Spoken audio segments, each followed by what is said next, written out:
우선 첫 번째 우리가 마태복음에서 늘 나오는 얘기지만은 9절에 보면 그들의 회당에 들어가셨다. 그죠? 우리의 회당이 아니고 마태복음은 항상 저들의 회당이다. 이렇게 얘기를 하고 있죠. 그래서 마태복음을 읽는 사람은 어떤 시대적인 그 배경을 마음속에 그리면서 읽어야 되냐면, 마태복음의 교회가 시대적으로 저 건너편에 저들의 회당 속에 많은 사람들이 모이고 있고, 역시 또 여기 지금 마태복음의 교회 속에 소수의 사람들이 같이 함께 손을 붙잡고 기도하면서 그 시대를 감당해 나가고 있는, 그래서 핍박과 고난 속에서도 그것을 이겨나가고자 원하는 그런 신앙 공동체가 바로 이 마태복음의 공동체다라고 하는 것을 한 번 더 생각해 봐야 된다라고 하는 것을 늘 말씀을 드렸습니다. 그러니까 어떻게 보면 회당 속에 들어가서 분명히 좋은 반응, 긍정적인 반응이 일어날 것이다라고 생각지 않고, 지금 마태복음을 쓰는 마태복음의 저자는 아마 부정적이고, 그리고 뭔가 그 회당 속에 있는 사람들이 예수 그리스도의 행위와 그리고 말씀들을 거부할 것이다라고 하는 그런 짐작을 하도록 만드는 단어가 바로 뭐냐면 그들의 회당이다. 이렇게 우선 말씀드릴 수가 있겠습니다. 자, 그리고 난 다음에 이제 한쪽 손 마른 사람이 그 회당 속에 있었다라고 하는 거죠. 한쪽 손 마른 사람. 그런데 사람들이 예수를 고발하여 물어 이르되 안식일에 병 고치는 것이 옳으니까. 지금 사실 예수님이 무슨 한쪽 손 마른 사람, 그 사람을 고쳐준 것도 아니거든요. 그죠? 그런데도 불구하고 뭐라고 얘기하냐면 안식일에 병 고치는 것이 옳으니까 하고, 이 말의 뜻은 뭐냐면 시비를 거는 거죠. 뭔가 고발할 수 있는 조건을 찾는 겁니다. 그죠? 그러니까 마태복음이 우리들에게 얘기하려고 하는 것은 지금 말도 안 되는 일이 일어나고 있다는 거예요. 어디서? 그들의 회당에서 일어나고 있다는 거예요. 네. 그때 11절에 예수께서 말씀하십니다. 너희 중에 어떤 사람이 양 한 마리가 있어 안식일에 구덩이에 빠졌으면 끌어내지 아니하겠느냐. 네. 안식일에 구덩이에 빠진 양 한 마리. 그렇다면 안식일이라고 해서 아무것도 행동하지 말고 빠져 죽어가는 그 양 한 마리를 그냥 내버려 두겠느냐는 거죠. 일종의 휴머니즘이죠. 예. 주님께서 12절에서 얘기를 합니다. 뭐라고 얘기해요? 사람이 양보다 얼마나 더 귀하냐. 예. 저는 이 말씀 속에 예수님의 포인트가 있다고 생각해요. 지금 회당 속에 모여있는 사람들은 하나님을 경배하고 그리고 하나님을 예배하는 사람들이 모여있음에도 불구하고 사실은 사람을, 그죠? 양보다 더 귀하게 여기지 못하는 그런 마음의 저변을 갖고 있는 사람들이다라고 하는 거죠. 그 사람들이 바로 율법을 지키는 사람들이고, 그 사람들이 바로 율법을 이야기하고 있는 사람들이라는 거죠. 병을 고쳐주고 그리고 그가 살아갈 수 있는 구원의 길을 마련해 주는 것이 아니라 오히려 율법이라고 하는 틀에 가두어 가지고 보이지 않는 감옥살이 속에서 고난과 억압 속에서 고통 속에서 살아가도록 그렇게 방치하고 있는 그것이 바로 종교냐라고 하는 거죠. 안식일에 선을 행하는 것이 분명히 옳다. 뭐 대답은 너무나도 뻔한 거죠. 주님이 말씀하시면 당연히 사람을 구원하는 것이 맞고 양보다 사람이 더 귀하다는 것 분명히 맞죠. 자, 오늘 시대 속에서도 우리가 한번 생각을 해보면 과연 사람을 중심으로 해서 우리 사회가 이끌어져 가고 있느냐, 아니면 돈이 중심이 됐느냐. 적어도 우리가 오늘 이 시대를 살아가면서 사람을 사람으로 대할 수 있는 그런 마음으로부터 우리가 출발해야 된다라고 하는 것. 이것은 무슨 꼭 기독교가 있기 때문이 아니라 어떤 종교적인 어떤 관점에서가 아니라 사실은 휴머니즘이라고 하는, 그죠? 인간을 사랑하는 그 하나님 정신 속에서 보면 우리 인간이 다 평등한 거예요. 법 아래 인간이 평등하냐라고 하는 그런 어떤 법률적인 질문도 있을 수 있겠지만은, 또 경제적으로 정말 빈부의 차이가 극심해지면서 특별히 코로나 이후에 얼마나 많은 빈부의 차이가 드러나고 있습니까? 그럼에도 불구하고 사람이 중요한 거예요. 적어도 예수 그리스도를 따라가는 사람들은 이 회당에 있는 사람과는 달라야 된다는 거죠. 마태복음의 공동체 속에서 그래도 우리가 적은 인원이지만은, 그러나 같이 함께 손을 맞잡고 두세 사람이 모여서 기도도 하고, 그리고 예수 그리스도의 이름으로 하나님을 향해서 강구하는 바로 그 신앙의 공동체는 적어도 사람이 중심이 돼야 된다는 거예요. 그렇죠? 어떤 한 사람이 지금 어떤 모습으로 살아가고 있느냐라고 하는 것이 우리들의 관심사가 돼야 된다는 거예요. 10명이 되고 100명이 되고 1000명이 되고 2000명이 되고 그러면 우리의 관심사가 다 흐트러져 버리고 마는 거예요. 한 사람에게 집중을 안 해요. 오늘 성경 말씀도 보면 한 사람을 얘기하고 있어요. 한쪽 손 말은 바로 그 한 사람이 있는지라.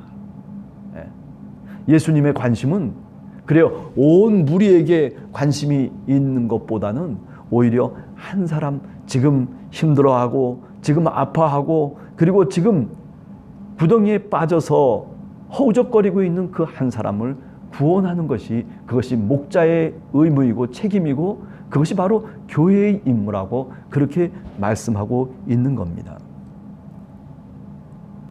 14절에 보면 바리새인들이 나가서 어떻게 예수를 죽일까 의논하거늘. 이게 바로 세상의 모습이에요. 오늘 우리가 대성국면 속에서 보세요.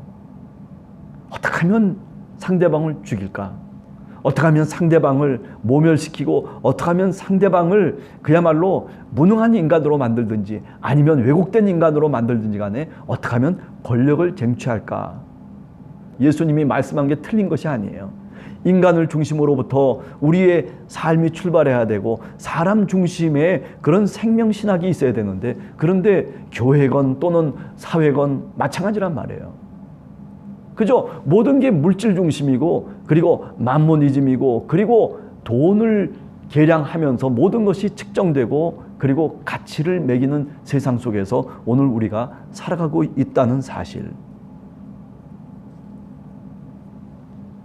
그런 속에서 예수님이 바른 소리를 하고 예수님이 올바른 진리를 나타낼 때 그때 그 진리를 따르는 게 아니에요. 이게 참 묘한 리스폰스죠. 이렇게 반응이라고 얘기할 수 있죠. 사람이 있잖아요. 너무 옳은 말을 하면요, 그 사람이 미워지는 거예요. 내가 어둠이고 빛이면 빛이 오면 어둠이 그 빛을 거부하는 거예요.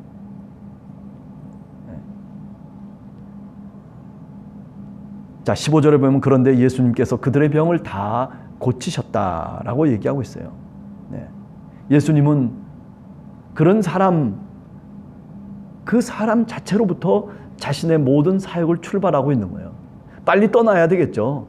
빨리 그들을 피해야 되겠죠. 날 죽이려고 하고 나를 모략하고 그리고 나에게 돌을 질려고 하는 그 사람들을 빨리 피하는 것이 맞는데도 불구하고, 그러나 예수님은 한 사람을 사랑하시는 거예요. 그래서 그 회당 속에서 어떠하든지 간에 한 사람을 고쳐주시는, 그것이 바로 예수님의 신학의 출발점이고 예수님이 사람을 사랑하는 그 사랑의 모습의 출발점이라고 그렇게 말씀드릴 수가 있는 겁니다. 그죠? 한 사람이 낙오되면 그 사람과 함께 손을 붙잡고 내가 늦게 도달하더라도, 내가 목표 지점에 내가 생각한 예상대로 도달하지 못하더라도 그래도 그 한 사람을 이끌고 그리고 같이 함께 그 목표점까지 가고자 원하는 그런 신앙의 공동체가 바로 뭡니까? 바로 교회 아니겠어요? 적어도 우리 함께하는 교회는 이런 어떤 모습들이 우리 교회의 모습으로 다시 회복되고 그리고 그런 모습 속에서 우리가 신앙인으로서 신앙의 공동체를 우리가 경험할 수 있는 그런 함께하는 교회가 되기를 간절히 주님의 이름으로 축원합니다. 자, 그리고 난 다음에 그들의 회당을 이제 떠나가시면서 얘기를 합니다. 많은 사람들에게 자기를 나타내지 말라. 그렇게 경고를 하세요. 그렇잖아요. 밝은 빛이 나타나면 나타날수록 어둠은 배척하고 어둠은 그 빛을 거부하는 거예요. 유대인들이 바로 이 어둠 속에 있는 사람들이라고 오늘 성경은 우리들에게 말씀하고 있는 겁니다. 예수 그리스도 하나님의 아들이 이 땅에 오셔서 자기를 나타내시고 그리고 많은 사람들을 구원으로 인도해야 될 그런 사명이 있는 예수 그리스도인데 역설적으로 얘기하면 뭐예요? 그런데 자기를 나타내지 말라고 그렇게 당부하고 있는 이 모습이 모순된 모습 아니겠어요? 왜 이렇게 예수 그리스도가 이 땅에 오셔서 이런 모순된 모습을 말씀하시고 그것을 드러내 보이시고 있느냐라고 하는 거죠. 왜 세상 속에 자기의 모습을 드러내지 못하고 감추어져 있어야만 되느냐라고 하는 거죠. 이것은 너무나도 어둠이 짙게 깔려 있는 바로 그 어둠 때문이라고 말씀드릴 수가 있는 겁니다. 오늘 우리들도 세상을 살아가면서 어떤 때는 이런 어둠 속에서 우리를 드러내지 못할 때가 있어요. 아니 어쩌면 이렇게 세상이 어둠 속에 짙은 어둠 속에서 방향을 찾지 못하고 빛을 찾지 못하고 오히려 빛을 감추어두고 버리고 마는 이런 세상이 되었는가라고 하는 거죠. 오늘 우리가 살아가는 세상도 어쩌면 이런 모습이 아닐까요? 바른 것이 오히려 파묻혀버리고 오히려 그렇지 않은 왜곡된 것 그리고 거짓된 것 그리고 속이는 것 이런 모략과 술수가 난무하고 있는 사회가 오늘 우리가 살아가는 사회가 아닐까라는 그런 생각을 오늘 또 해보게 되는 겁니다. 여러분 그 속에서 우리가 살아가고 있는 거예요. 그러나 예수님께서는 17절에 다시 얘기를 하십니다. 이사야 선지자를 통해 말씀하신 이사야 42장 1절 이하의 말씀을 예수님께서 쭉 풀어서 말씀을 해주시고 있어요. 뭐라고 얘기합니까? 내가 붙드는 나의 종 내 마음에 기뻐하는 자 곧 내가 택한 사람을 보라. 내가 나의 영을 그에게 주었은즉 그가 이방의 정의를 베풀리라. 18절 제일 마지막에 보면 그가 심판을 이방에게 알게 하리라. 또 21절 우리가 조금 아까 읽은 대로 보면 이방들이 그의 이름을 바라리라 함을 이루려 하심이라. 왜 자기를 나타내지 말라고 경고했는가?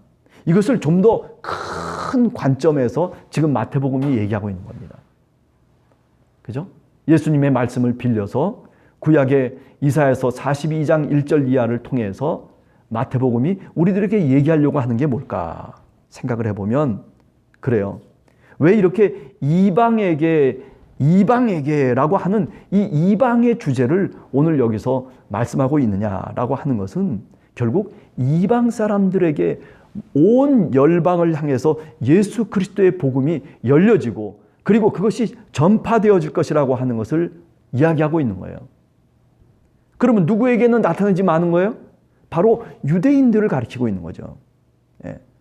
예수님이 오늘 이 장면 속에서 나를 감추며 나를 나타내지 말라고 그렇게 경고하는 그 경고의 메시지는 뭘 의미하는 거냐면 이제 하나님의 복음은 이 예수 그리스도의 복음은 비록 지금은 이렇게 유대인들을 향해서 나타내지 말고 그리고 감추어진 복음일런지 모르지만은 그러나 이것이 세상을 향해서 이제 때가 되면 하나님의 정한 때가 되면 종말의 때가 되면 이제 열려지고 그리고 이방의 열방의 모든 백성들에게 이 복음이 전파될 것이라고 하는 것을 지금 이사야 선지자를 통해서 예수님께서 말씀하시고 있다라고 하는 거죠. 마태복음은 바로 그것을 지적하고 있는 겁니다. 자, 오늘 하루를 시작하면서 기도로 시작합니다. 무엇보다도 나는 과연 하나님 앞에서 사람 중심으로 늘 생각하면서 내가 사회생활을 하고 있나? 아니면 어떤 다른 능력과 어떤 다른 것을 중심으로 해서 내가 사람을 판단하고 그리고 사람을 대하지는 않는가? 우리 교인들끼리도 마찬가지일 겁니다. 그죠? 우리 성도님들도 같이 함께 교제를 할 때에 그 사람의 겉모습이 아니라 그죠? 그 사람 속모습을 바라보면서 우리가 같이 함께 신앙을 나누고 그리고 마음을 나누고 그리고 하나님의 말씀을 같이 함께 나누는 그런 모습이 바로 뭐냐면 사람 중심의 교회의 모습이고 그리고 사람을 중심으로 해서 우리의 신앙이 출발해야 된다라고 하는 것을 우리가 다시금 깨닫게 하는 것입니다. 네. 오늘 하루 사시면서 그래요. 내가 어저께 봤던 사람도 오늘 한번 다시 보시기 바랍니다. 네. 그죠? 그 사람의 마음 중심과 속 사람을 읽어낼 수 있는 그런 우리 성도님들 모두가 되기를 간절히 주님의 이름으로 축원합니다. 같이 기도하겠습니다. 하나님